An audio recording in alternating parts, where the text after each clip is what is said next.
హిందూ తీర్థయాత్ర అయిన కుంభమేళా 12 సంవత్సరాల వ్యవధిలో 4 సార్లు జరుపుకుంటారు.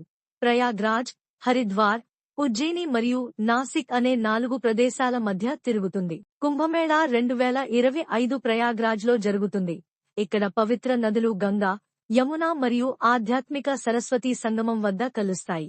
ఈ సంఘటన పాపాలను కడిగి ఆధ్యాత్మిక విముక్తి లేదా మోక్షాన్ని తీసుకువస్తుందని నమ్మే కర్మ స్నానం కోసం లక్షలాది మంది భక్తులు కలిసి రావడాన్ని సూచిస్తుంది. కుంభమేళా యొక్క సారాంశం ఏమిటంటే, కొన్ని జ్యోతిషశాస్త్ర అమరికల సమయంలో పవిత్ర నదుల జలాలు ముఖ్యంగా దైవిక శక్తితో ఆవేశపడతాయని దాని నమ్మకం. కుంభమేళా సమయంలో ఈ నీటిలో స్నానం చేయడం వల్ల పాపాలు తొలగిపోయి ఆధ్యాత్మిక జ్ఞానోదయం కలుగుతుందని చెబుతారు. కుంభమేళా యొక్క పౌరాణిక ప్రాముఖ్యత.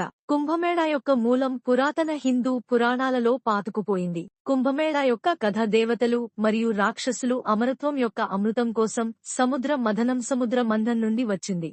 ఈ విశ్వ సంఘటన సమయంలో అమృతం లేదా అమృతం 4 ప్రదేశాలలో పడింది: ప్రయాగ్రాజ్, హరిద్వార్, నాసిక్ మరియు ఉజ్జయిని. ఈ చుక్కలు ఈ ప్రదేశాలను దైవిక శక్తితో ఆశీర్వదించాయి, అందుకే అవి కుంభమేళాకు అత్యంత పవిత్రమైన ప్రదేశాలుగా పరిగణించబడుతున్నాయి. కుంభమేళా సమయంలో ఈ ప్రదేశాలలో నదులలో స్నానం చేయడం గత పాపాలను పోగొట్టి ఆత్మను శుద్ధి చేసి పునర్జన్మ చక్రాన్ని విచ్ఛిన్నం చేసి భక్తులను మోక్షం వైపు నడిపిస్తుందని నమ్ముతారు. చాలా మంది హిందువులకు ఈ తీర్థయాత్ర దేవతల ఆశీర్వాదాలను అనుభవించడానికి జీవితంలో ఒక్కసారి మాత్రమే.